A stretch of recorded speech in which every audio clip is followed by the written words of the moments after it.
Hello. I decided I'd had enough of reading you other people's stories, so I thought I'd tell you one of my own. It's a true story, apart from the parts where it isn't, but that's because it's a very old story, and I might have made up bits to fill in the gaps where I've forgotten bits. Or I might not have done, I'm not sure. It hasn't got a title yet, but the first chapter has, and it's called Before. A long time ago, when your mother was very small, or perhaps before she was even here at all, there lived a little girl, an ordinary little girl, who lived an ordinary life, in an ordinary house in an ordinary street. She lived with her mother, her father, and her little brother. Her house was made of brick, with tiles hung on the front. At weekends, she would visit her grandparents, and in the holidays, she would visit her cousins.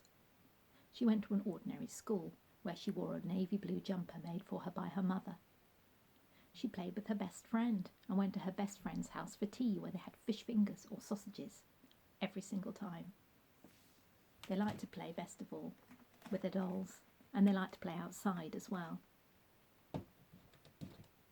The little girl went to swimming lessons. She was middling to bad at them. She never went under the water, so she thought she did okay. She went to ballet lessons. She was terrible at them.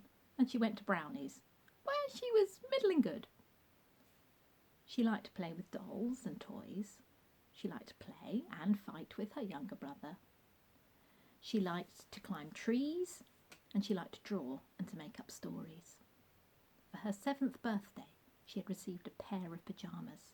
They were such a wonderful pair of pyjamas. They had long jersey trousers that were bright red, and a jersey top with long bright red sleeves. The back was red too, but the front, the whole front, was made up of a picture of Winnie the Pooh and Rabbit taking tea together in Rabbit's burrow. She loved those pyjamas. They were so cosy and warm, and the picture was so good. The other item of clothing she really loved to wear was her winter coat. It was grey and woolen and warm. It had a hood with fur around the trim. She'd really wanted a parka made of shiny navy blue material with a buckle on the hood and pockets here, there and everywhere, all doing up with zips and poppers with an orange lining and fur around the hood.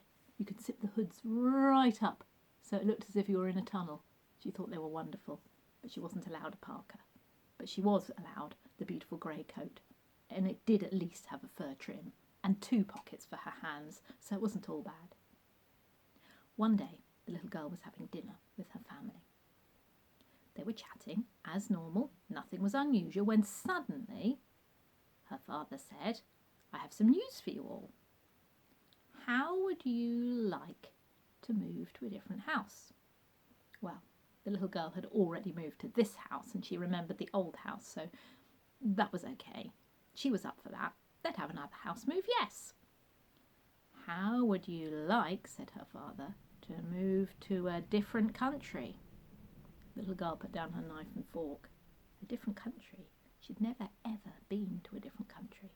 She'd never even been to Wales. She had once been to the Isle of Wight and been to a park where they pretend dinosaurs. She remembered that, just. She didn't think that counted as another country.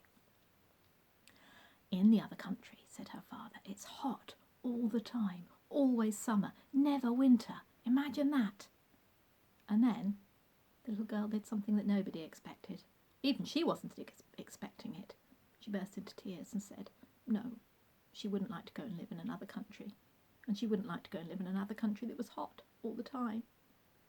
She looked at her mother and father. They were looking at her, and they looked very worried.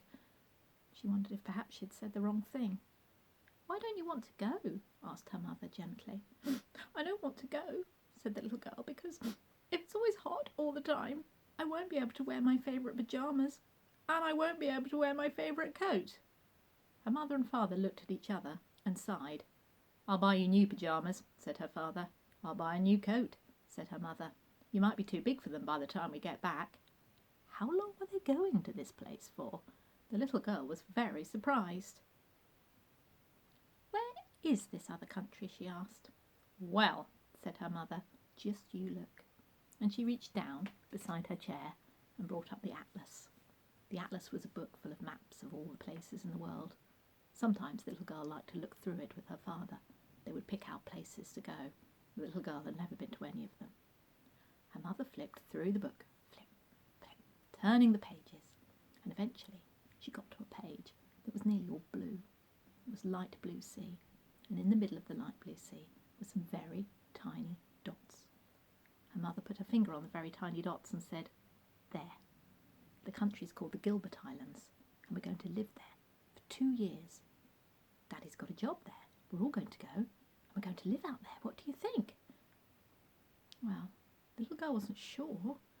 There were a lot of things to leave behind, but she had been reassured about her pyjamas and her coat, so maybe it would be an adventure. Maybe it would be worth trying. "Are we going to go to France first?" she asked. "France?" asked her mother. "Whatever for?" "Nothing," said the little girl, and thought to herself, "It's just that I've never been to France, and I think most people do. And here I am, going a long, long way away to some tiny dots in the middle of the blue." And so it was decided. The little girl and her mother and father and their little brother were going to move to the Gilbert Islands, right on the other side of the world, in the middle of the Pacific Ocean.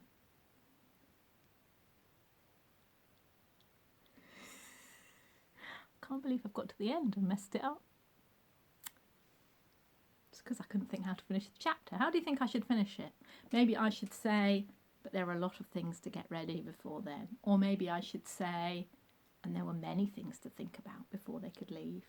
Something like that. Let me know. Let me know how it should finish, because it definitely shouldn't finish with me giggling and looking silly.